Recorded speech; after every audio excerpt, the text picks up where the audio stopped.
L'immense décharge de Kitizi dans le nord de Kampala. Le seul site de dépôt d'ordures de toute la capitale. Si colossal que les tonnes de poubelles déversées s'y sont transformées en collines de déchets au fil des décennies. Samedi, avec les fortes pluies, l'une de ces collines géantes s'est effondrée pour engloutir les maisons, leurs habitants et leurs animaux sous des montagnes de déchets.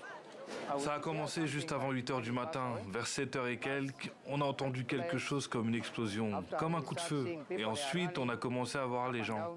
Ils couraient à droite, à gauche, puis on a vu la décharge s'écrouler et se déverser avec les gens, les voitures. Aussitôt, la Croix-Rouge et des dizaines de secouristes ont été dépêchés sur place pour tenter de dégager les habitants ensevelis.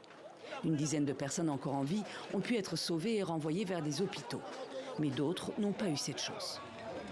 J'ai perdu ma famille ici à Kitizi à cause de la décharge. J'ai perdu 7 êtres chers, ensevelis sous les ordures.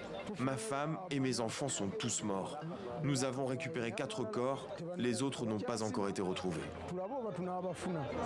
Pour les habitants en deuil, la douleur est d'autant plus insupportable qu'ils alertaient depuis des années sur les risques posés par la décharge. Un site de 14 hectares, l'équivalent de 20 terrains de football. Il y a 8 mois, les autorités municipales de Kampala elles-mêmes avaient mis en garde, qualifiant la situation de crise nationale.